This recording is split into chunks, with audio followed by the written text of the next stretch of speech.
तो एक दूसरे से क्वेश्चन करने वाले हैं। इन दोनों का सबसे पहले नाम जानते हैं, दोनों का नाम क्या है और कहाँ से, कौन सी बुक में से क्वेश्चन करने वाले हैं वो जानते हैं। फिर लास्ट तक आप बने रहिए, लास्ट में आपको ये बताना है कि किसने ज़्यादा अच्छी परफॉर्मेशन दी, ठीक है। तो सबसे पहले तो आप अपना नाम बताइए। हर्षवर्धन। हर्षवर्धन वर्मा। मैं पूरा नाम बोल रहा हूँ, थोड़ी आवाज़ में दम रख और फिर से बोले, इनको समझ में नहीं आया। नहीं आया ना समझ में? नहीं आया समझ में? दोबारा बोलेगा। हर्षवर्धन वर्मा। हर्षवर्धन वर्मा, इनका नाम है हर्षवर्धन वर्मा। आप बताइए। मेरा नाम खुशहाल सिंह चौहान है। मैं और अभी ये दोनों एक दूसरे से क्वेश्चन करने वाले हैं। भाई कौन से लेसन से क्वेश्चन करने वाला है, कौन सी किताब से? इलेक्ट्रिशियन थ्योरी से क्वेश्चन करेंगे, फर्स्ट पास सेफ्टी वाले से और बेसिक इलेक्ट्रिसिटी से। बिल्कुल, देख लिया आपने, लेसन सुन लिए, ठीक है। मुझे समझ में नहीं आया, आपको आ गया तो बहुत अच्छी बात है। आप बताइए। मैं भी इलेक्ट्रिशियन थ्योरी की क्वेश्चन करूंगा, जिसमें हमारा फर्स्ट चैप्टर सेफ्टी से रिलेटेड है और सेकंड चैप्टर बेसिक इलेक्ट्रिसिटी से रिलेटेड है। बस सीधी सी बात बताऊं तो मौलिक विद्युत और फर्स्ट लेसन है व्यावसायिक सुरक्षा एवं स्वास्थ्य से क्वेश्चन करने वाले हैं एक दूसरे से। तो अब इनको मौका दिया जाता है। पहले ये बच्चा है, ठीक है। बच्चे को सबसे पहले हमारे इंडिया में सदा से ये चलन चला आ रहा है कि पहले छोटे को ही मौका दिया जाता है। जब ज़मीन बढ़ती है तो सबसे पहले छोटे को बोला जाता है, देख दोनों है, तेरे को जो अच्छी लगे वो ले ले, बाकी बच्चे की वो मैं ले लूँगा, है ना। तो आप इनको ये मौका दे रहे हो, ठीक है, इनको ये मौका मिल रहा है, तो आप क्वेश्चन कर सकते हैं इनसे। इलेक्ट्रॉन का आवेश कितना होता है? इलेक्ट्रॉन का आवेश 1.67 इंटू 10 की पावर -19 कूलाम। तो मेरा सवाल आपसे ये है कि इलेक्ट्रॉन का द्रव्यमान कितना होता है? इलेक्ट्रॉन का द्रव्यमान होता है 9.1 इंटू 10 की पावर -31 कूलाम, 31 kg। पूछो आपका क्वेश्चन। निषेधात्मक का बैकग्राउंड कलर? निषेधात्मक का बैकग्राउंड कलर वाइट होता है।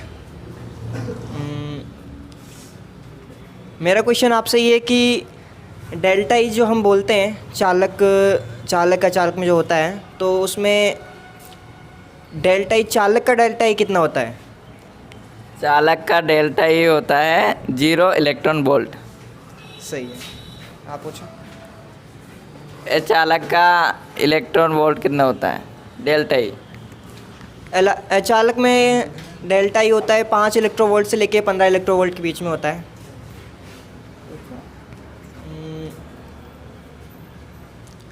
जो सेफ्टी से रिलेटेड चैप्टर में अपने 5S रूल है, उसमें फर्स्ट एस का क्या मतलब है? मतलब उसका मीनिंग और उसे हम क्या बोलते हैं?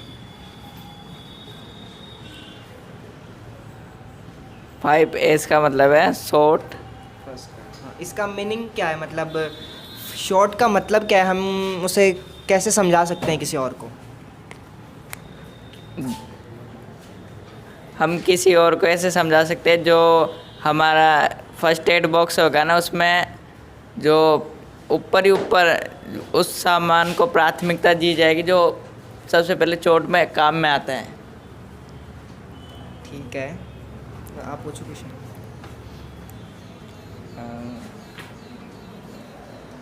3C में 3 नंबर पे क्या आता है?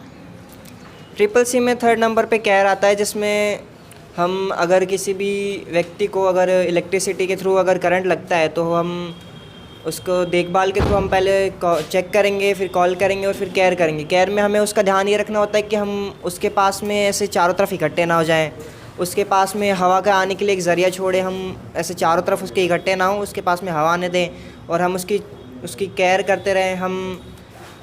हमें पता होना चाहिए कि उसको चोट कहाँ पे लगी है। अगर हमें उसके छाती पे चोट लगती है तो हमें उस पीठ के बल लेटाना चाहिए। ऐसी छोटी छोटी बातों का हमें ध्यान रखना चाहिए। आप पूछिए।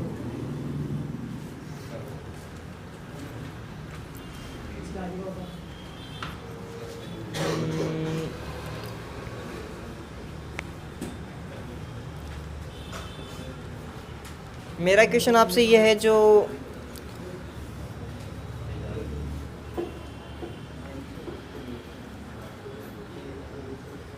पास जो रूल है उसका क्या मतलब है?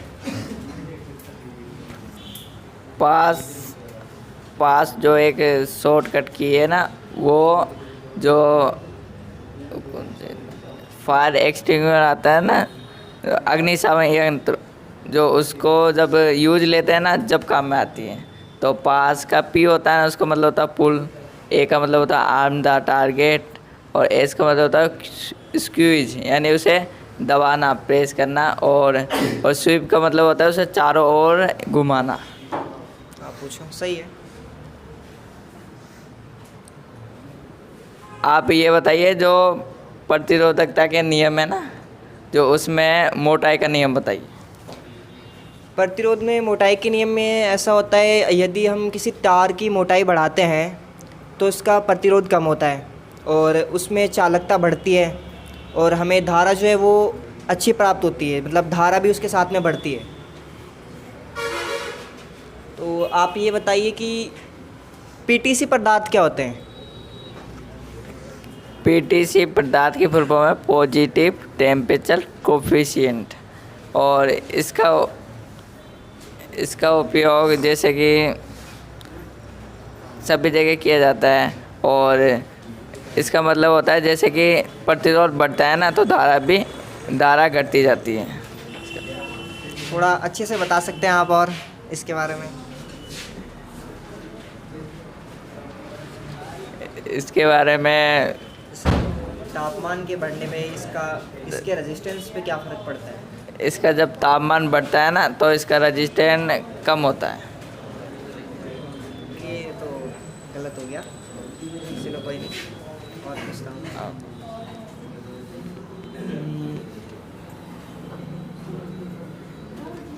जैसे हमें पता है कि ठंड, अगर कोई क्वेश्चन गलत हो रहा है तो उसमें माइक में बोलो कि गलत हो गया, अगला देखने वाला क्या सोचेगा कि सही है। ये जो आपने आंसर दिया वो थोड़ा गलत है आपका, तो मैं आपसे दूसरा क्वेश्चन पूछना चाहूँगा इसी क्वेश्चन से थोड़ा रिलेटेड। जैसे हमें पता है कि ठंड के मौसम में जैसे गाड़ियाँ होती हैं हमारी, तो ऐसी कंडीशन आती है कि वो काफ़ी टाइम पे स्टार्ट नहीं होती हैं, तो हम कभी कभी यूज़ करते हैं, जैसे गाड़ी को फोर्स करते हैं, धक्का लगाते हैं, फिर वो स्टार्ट हो जाती है। तो उसमें जो कुछ चीज़ होती है जिसका मुझे नाम अभी याद नहीं आ रहा, पर अब ऐसा क्यों होता है कि हम उस पर फोर्स लगा रहे हैं? उसमें जो पदार्थ है ना, वो कौन से प्रकार का है? पीटीसी पदार्थ है या एनटीसी? हमें इतना पता है कि जैसे टेम्परेचर डाउन हो रहा है ठंड के टाइम में, तो वो गाड़ी बंद हो रही है, मतलब उसका रेजिस्टेंस बढ़ रहा है। तो हम कौन सा पदार्थ है वो उस पदार्थ का नाम है एनटीसी, नेगेटिव टेम्परेचर कोफिशिएंट। सही है। आप पूछो। प्रतिरोधकता का पहला नियम क्या है? प्रतिरोध के पहले नियम में लंबाई के समानुपाती होता है, जिसमें अगर हम किसी भी तार की लंबाई बढ़ाते हैं तो उसका प्रतिरोध भी उसके समानुपाती बढ़ता है। जैसे अगर 1 मीटर वायर है और हम उस तार की लंबाई को 2 मीटर करते हैं, और अगर 1 मीटर लंबाई में प्रतिरोध 1 ओम है, तो उसका प्रतिरोध तार की लंबाई को बढ़ाने के साथ में उसके समानुपाती बढ़ जाएगा, मतलब प्रतिरोध भी 2 ओम तक हो जाएगा। इनका सवाल सही है। आप पूछिए।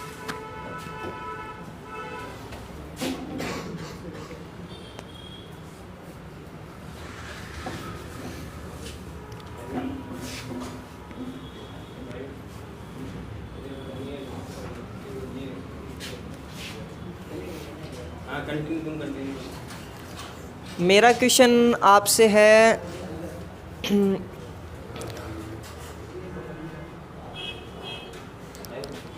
जो वायर्स अपन यूज़ करते हैं वाइंडिंग करने के लिए, उसको अपन कैसे, मतलब अगर अपन किसी शॉप पे जाके अपन बोलते हैं कि हमें वाइंडिंग करने के लिए वायर चाहिए, तो आपके पास में 2 ऑप्शन होते हैं, एक तो कॉपर का वायर होता है, एक एल्युमिनियम का वायर होता है, और भी होते हैं, बट अपन ज़्यादातर ये यूज़ करते हैं। तो मेरा क्वेश्चन ये है कि अपन कॉपर का वायर क्यों यूज़ करते हैं ज़्यादा और एल्युमिनियम का क्यों नहीं करते हैं?